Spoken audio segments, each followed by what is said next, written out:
ہمارے بزرگ ایک لطیفہ بھی سنایا کرتے تھے کہ کسی زمیندار نے نماز پڑھنی شروع کی تھی تو اس کے جانور مرنے شروع ہو گئے۔ اب لوگ سمجھتے ہیں کہ معاذ اللہ شاید یہ کسی بزرگ کے سبب سے ایسا ہے، حالانکہ یہ تو اللہ کی طرف سے آزمائش ہوتی ہے، اس کی حکمتیں ہوتی۔ اللہ تبارک و تعالیٰ نے ان پر عذاب کیا نازل کیا۔ آیت نمبر 130 اور 143 کا بھی آپ سورہ اعراف کی پڑھیں تو اللہ تعالیٰ نے ان پر ٹڈیوں کا، جموں کا، مینڈکوں کا اور خون کا عذاب نازل کیا۔ یہ کس قسم کا عذاب ہے؟ جمعے پڑ گئے، ٹڈیاں آ گئیں، یہ اللہ نے عذاب نازل کیا۔ جب وہ عذاب میں مبتلا ہوئے تو موسیٰ علیہ السلام سے کہا کہ آپ اللہ سے دعا کریں کہ ہم سے یہ عذاب ٹل جائے، اگر ایسا ہوا تو ہم ایمان لے آئیں گے، بنی اسرائیل کو بھی آزاد کر دیں گے۔ لیکن موسیٰ علیہ السلام کی دعا کے نتیجے میں جب عذاب ٹل جانے کے بعد فرعونی پھر اپنے وعدے سے پھر گئے۔ بنو قریظہ والوں نے بھی کئی دفعہ حضور سے وعدے کیے پر اپنے وعدوں پر قائم۔ ایک بات آپ سے یہاں روک کے عرض کر دوں، حضرت موسیٰ کلیم اللہ علیہ السلام، صوفیاء نے اس روایت کو لکھا ہے، بالخصوص مکتوبات 2 صدی میں بڑے خوبصورت انداز میں موجود ہے۔ حضرت موسیٰ علیہ السلام کو نا اللہ کی طرف سے ایک حکم ہوا کہ اس بستی میں جو سب سے نیک آدمی ہے نا اسے ڈھونڈ کے لائے۔ میرا خیال ہے یہ حکم ہمیں ملتا تو یا میں نیک نکلتا یا میرے پیچھے جو ہاتھ باندھ کے چلتے ہیں وہ نیک نکلتے، باقی نہیں کوئی اللہ ماشاء۔ یہ کیسے ہو سکتا ہے کہ کوئی اور بھی نیک ہو؟ حضرت موسیٰ اللہ کے نبی ہیں، مجھے بتائیے جسے حضرت موسیٰ علیہ السلام نیک کہیں گے وہ کتنا کو نیک ہوگا؟ اور پوری بستی میں سے چنا ایک بندہ جناب کلیم علیہ السلام نے اللہ کے حضور پیش کیا، مالک یہ سب سے نیک ہے۔ اب حکم ہوا کہ اس نیک کے ذمے لگائیں کہ بستی میں سے سب سے گناہگار ڈھونڈ کے لائے۔ اب یہ کام میرے اور آپ کے ذمے لگتا تو سارے گناہگار تھے، کوئی شے ٹھیک ہے ہی نہیں سرے سے۔ جس سے بھی آپ سنیں گے اس کے پاس کوئی منفی خبر ہی ہے، اللہ ماشاءاللہ۔ جو سب سے گناہگار ہے اسے ڈھونڈ کے لائیں۔ تو حضرت کلیم علیہ السلام نے حکم دیا، فرمایا بھائی تم نہ بستی میں سے سب سے گناہگار بندہ ڈھونڈ کے لاؤ۔ تو اس نے عرض کی حضور یہ کام بڑا مشکل ہے، میں نہیں کر سکتا، میرے والا نہیں۔ فرمایا نہیں آپ نہیں کرنا ہے۔ جب حکم سنا تو عرض کرنے لگے پھر مجھے 3 دن کی مہلت دے دے۔ کہا دے دی 3 دن کی مہلت۔ 3 دن ایک صالح آدمی ایک گناہگار کو ڈھونڈتے رہے، صالح آدمی، جانے کب مار دے کوئی مجھے ظالم کر کے، شہر کا شہر مسلمان بنا بیٹھا۔ یہاں تو بہت سارے لوگ ہوتے ہیں جو مرضی کسی کے لیے کہہ دیتے ہیں۔ تو فرمایا کہ آپ ڈھونڈیں، اب وہ نیک آدمی گناہگار ڈھونڈ، یہ بھی کبھی کبھی ہوتا ہے، کبھی کبھی نا ایسا بھی ہوتا ہے۔ وہ گناہگار بندہ ڈھونڈنے کا حکم آ گیا، وہ ڈھونڈ رہے ہیں، 3 دن بیت گئے، 3 راتیں بیت گئی۔ اب وہ وقت آ گیا گناہگار پیش کرنے کا۔ انہوں نے پیش کیا اپنے گلے میں رسی ڈالی، اپنے گلے میں رسی ڈالی اور حضرت کلیم کے ہاتھ میں تھما کے عرض کی حضور کچھ لوگوں کے گناہ میری نظر میں آئے تھے پر مجھے صرف ان کا شک تھا کہ یہ گناہ اس نے کیا ہوگا، صرف شک تھا، لوگوں کا شک تھا، پر میرے جو ہیں وہ تو مجھے پکی یاد ہے نا کہ میں نے کیے۔ لہٰذا اس بستی میں نا سب سے گناہگار میں ہی ہوں، بس عدل کریں تے پھر تھر تھر کمبن، یہ عدل کریں تے پھر تے تھر تھر کمبن، بڑیاں اونچیاں شانہ والے تے جے تو فضل کریں تے پھر بخشے جامن میرے جے منہ کالے۔ فرعون نے معجزات پیش کرنے کے لیے کہا تو حضرت موسیٰ علیہ السلام نے اپنا عصا زمین پہ ڈالا، اپنا عصا، اپنی چھڑی، اپنا ڈنڈا زمین پہ ڈالا تو ایک واضح اژدہا بن گیا۔ پھر حضرت سیدنا موسیٰ علیہ السلام نے اپنا ہاتھ گریبان سے نکالا تو وہ دیکھنے والوں کے لیے روشن ہو گیا، ہاتھ کے اندر نور پیدا ہو گیا۔ یدے بیضا لیے بیٹھے ہیں اپنی آستینوں میں۔ فرعون کے سرداروں نے حق کو قبول کرنے کی بجائے اسے جادو قرار دے دیا اور کہا کہ یہ تمہیں اپنے ملک سے نکالنا چاہتا ہے۔ انہوں نے کہا اس معاملے کو ذرا ڈھیل دو اور جادوگروں کو جمع کرو۔ جادوگر آئے، انہوں نے فرعون سے کہا کہ ہم حضرت موسیٰ کے مقابلے میں جادو تو دکھائیں گے، معاذ اللہ، لیکن اگر ہم غالب آ گئے تو پھر ہمارا انعام کیا ہوگا؟ سودا پہلے طے کر رہے ہیں، کیا انعام ملے گا؟ اس نے کہا کہ اگر تم غالب آ گئے تو میں تمہیں اپنا قریبی بنا لوں گا۔ بادشاہوں کا قریبی ہونا بھی تو بڑی بات ہے نا، لوگ بڑے پاپڑ بیلتے ہیں قریبی ہونے کے لیے، اور یہ جو قریبی ہوتے ہیں نا، بالخصوص جو بادشاہوں کے قریبی ہوتے ہیں، بادشاہوں کی تباہی کا سبب بھی یہی لوگ ہی بنتے ہیں۔ یہ ان کو روز خبر دیتے ہیں کہ سب اچھا ہے، سب اچھا ہے، اور دنیا کے زیادہ تر حکمران انہی لوگوں کی وجہ سے تباہ ہوتے ہیں، کیونکہ ان کا خود عوام سے رابطہ نہیں رہتا۔ اگر وہ خود عوام کے ساتھ ڈائریکٹ رابطہ کریں تو شاید انہیں اچھی اور صاف ستھری چیزیں سمجھنے کو مل جائیں۔ خیر، جادوگروں نے جب کہا ہمیں کیا دو گے، تو اس نے کہا تمہیں قریبی بنا لوں گا۔ جادوگروں نے موسیٰ علیہ السلام سے کہا کہ آپ پہل کریں گے یا ہم پہل کریں؟ تو موسیٰ علیہ السلام نے کہا تم پہل کرو۔ جب جادوگروں نے اپنی رسیاں زمین پہ ڈالیں تو لوگوں کی نگاہوں کو سحر زدہ کر دیا، جادو کر دیا، اور انہیں ڈروا دیا۔ انہوں نے کہا یہ تو بڑا جادو لے آئے۔ تو اللہ تعالیٰ نے حضرت موسیٰ علیہ السلام کو حکم دیا کہ آپ بھی اپنا عصا زمین پہ ڈالیں۔ ان کی رسیاں سانپ بن گئی تھی نا، دراصل وہ سانپ بنی نہیں تھی، لوگوں کی آنکھوں پر جادو ہو گیا تھا، انہیں سانپ نظر آ رہا تھا۔ فرمایا آپ بھی اپنا عصا زمین پہ ڈالیں۔ وہ عصا سانپ بنا اور جادوگروں کی ساری چیزوں کو نگل ہی گیا۔ ان کی بہت ساری رسیاں سانپ بنی تھی، ان کا ایک ہی عصا سانپ بنا اور سب کو نگل گیا۔ اس طرح کے معجزے کی حقانیت اور جادوگروں کا بطلان ثابت ہوا، اور فرعونی رسوا ہو گئے، جادوگر سجدے میں گر گئے اور اللہ پر ایمان لے آئے۔ فرعون نے انہیں دھمکی دی کہ تم میری اجازت کے بغیر ایمان لے آئے ہو، میں تمہارے ہاتھ اور پاؤں مخالف سمت سے کاٹ دوں گا، یعنی الٹا ہاتھ کاٹ دوں گا، سیدھا پیر کاٹ دوں گا، میری بغیر اجازت ایمان لے آئے ہو، اور تمہیں سولی پہ بھی چڑھوا دوں گا۔ انہوں نے کہا کہ ایمان لانے کی پاداش میں تم ہمیں سزا دینا چاہتے ہو؟ پھر انہوں نے اللہ تعالیٰ سے صبر اور استقامت کی دعا کی۔ اس کے بعد فرعون نے بنی اسرائیل کے بیٹوں کو قتل کرنے کی اور بیٹیوں کو زندہ چھوڑنے کا حکم دے دیا۔ موسیٰ علیہ السلام نے قوم کو صبر کی تلقین کی اور کہا کہ نیک انجام اہل تقویٰ کے لیے۔ یہاں ایک لطیف بات ہمارے صوفیاء نے بھی لکھی ہے۔ صوفیاء کہتے ہیں کہ فرعون نے کلمہ نہیں پڑھا اور جادوگر کلمہ پڑھ گئے۔ وہ کس طرح کلمہ پڑھ گئے؟ تو کہنے لگے دراصل انہوں نے آتے ہی حضرت موسیٰ کا ادب بڑا کیا تھا۔ جادوگر حضرت موسیٰ کے مقابلے میں آ کے بھی ان سے کہتے ہیں کہ رسیاں آپ پہلے ڈالیں گے کہ ہم ڈالیں؟ آپ عصا پہلے رکھیں گے کہ ہم رکھیں؟ تو اتنا سا ادب کیا تو رب کریم نے فرمایا جو نبی کا ادب کرے وہ بے ایمان نہیں رہ سکتا، جو نبی کا ادب کرے وہ بے ایمان نہیں رہ سکتا، اور جو نبی کی بے ادبی کرے وہ ایماندار نہیں رہ سکتا۔ ختم ہو گئی بات۔ یہاں ہمارے صوفیاء نے یہ بات لکھی ہے کہ چونکہ انہوں نے آتے ہی کہا تھا کہ آپ پہلے ڈالیں گے یا ہم پہلے ڈالیں، تو حضرت موسیٰ سے انہوں نے پوچھ لیا، نبی کے پوچھے بغیر پہل نہیں کی، تو اللہ نے انہیں ایمان کی دولت عطا کر تو اللہ نے فرعونیوں پر قحط سالی کا عذاب نازل کیا۔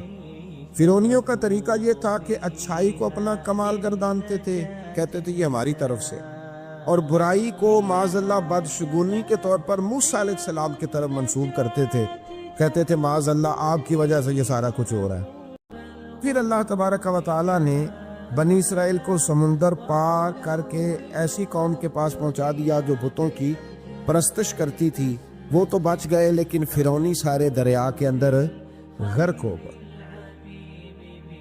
حضرت موسیٰ علیہ السلام سے کہنے لگے کہ ہمارے لیے بھی یہ خدا بنا دیجئے۔ حضرت موسیٰ علیہ السلام نے فرمایا بت پرستی کرنے والے جاہل ہیں۔ یہ بت پرست قوم کے پاس جب گئے نا بنی اسرائیل والے، بت پوچھتے ہوئے دیکھا تو کہنے لگے ہمارے لیے بھی سامنے بنا کے رکھ دو۔ فرمایا یہ تو جاہل ہیں، تم انہیں دیکھ کے اثر قبول کر رہے اور اپنی جاہلیت کے باعث یہ ہلاک ہونے والے بھی ہیں۔ پھر اللہ تعالیٰ نے بنی اسرائیل پر اپنی نعمتوں کا ذکر فرمایا، اور موسیٰ علیہ السلام نے اپنی قوم میں ہارون علیہ السلام کو اپنا جانشین فرمایا اور کوہ طور پر تشریف لے گئے۔ اللہ نے فرمایا وہاں آ جائے، میں آپ کو تورات عطا کرتا ہوں۔ 40 دن کا یہ عرصہ تھا۔